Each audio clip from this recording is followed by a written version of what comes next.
जब गौ हत्या की बात होती है तो बड़े बड़े हिंदुओं का मुंह बंद हो जाता है, बड़े बड़े तिलकधारियों का, बड़े बड़े भगवाधारियों का मुंह बंद हो जाता है। उनको यह कहने से शर्म नहीं आती कि गाय हमारी माता है और हमारी आस्था से जुड़ी हुई है। जो हमारी माता है, जिससे हमारी आस्था जुड़ी हुई है, भला हम उसकी हत्या क्यों नहीं बंद करवा सकती। और मुसलमान ही नहीं, हिंदू भी गौ हत्या का जिम्मेदार है, ये आप समझिए। और आज मैं कुछ 3 कारण आपके सामने प्रस्तुत करूंगा जो गौ हत्या के जिम्मेदार हैं। सबसे पहला कारण है कि हमारी पारंपरिक और जैविक खेती का ख़त्म होना। हमारी जैविक खेती में गाय का, बैल का प्रयोग होता था।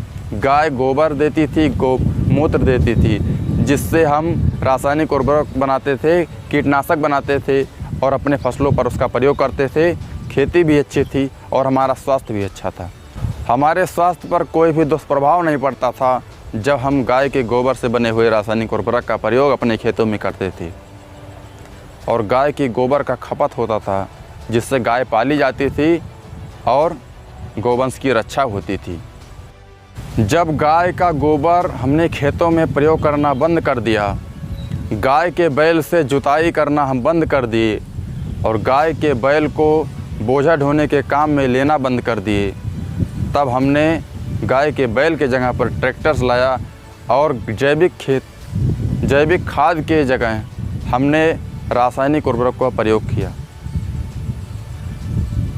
यूरिया, डीएपी, सुपर फास्फेट और अन्य कीटनाशक जिसका हम आज खेतों में प्रयोग करते हैं, जिसका दुष्प्रभाव सिर्फ हमारे अन्न पर नहीं आता, हमारे स्वास्थ्य पर ही नहीं आता, बल्कि यह गौ हत्या का कारण बना हुआ है।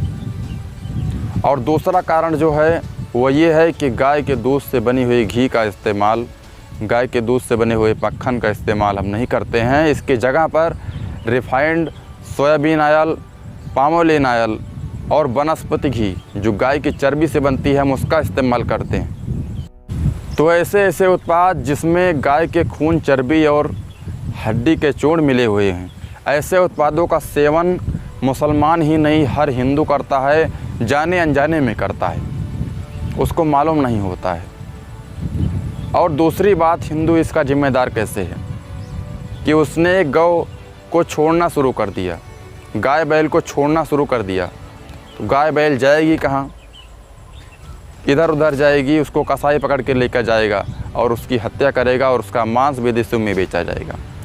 और आज देश में लगभग 70 करोड़ गायें हर साल कट जाती हैं और 90 मीट्रिक टन मांस गाय का वो विदेशों में बेचा जाता है। और एक गाय बेचने पर कसाईयों को लगभग 10 से 15 हज़ार रुपये का फ़ायदा होता है, ज़्यादा नहीं होता है। और तीसरा कारण जो मैं बताना चाहता हूँ आपको, वो सबसे पुराना और सबसे प्रमुख है।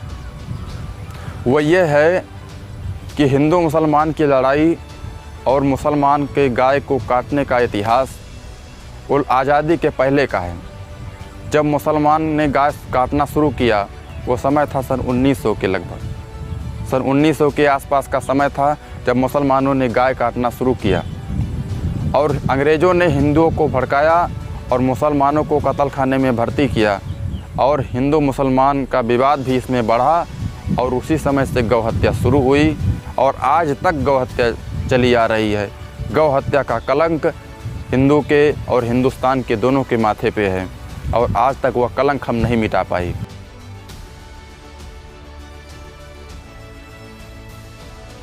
यदि किसानों ने जैविक खेती का प्रयोग शुरू कर दिया तो गाय पाली जाएंगी, गाय के गोबर से खेती होगी और गाय के दूध से वो अपना व्यवसाय चलाएंगे, जीविका चलाएंगे। इससे गौ हत्या बंद हो जाएगी, गाय पाली जाएगी और गौरक्षा का अभियान एक न एक दिन तो चलाना ही पड़ेगा। सरकार गौ हत्या नहीं बंद करा सकती, सरकार कानून बनाएगी, तब भी आपको ही पालन करना पड़ेगा। क्यों ना हम आज से ही शुरू कर दें, ना इसके लिए आगे आएँ तो इसके लिए आवाज़ तो उठा ही सकते हैं। आवाज़ एक दिन क्रांति बन जाती है और आंदोलन में बदल जाता है। भारत में गौ हत्या का कानून क्यों नहीं बनता है?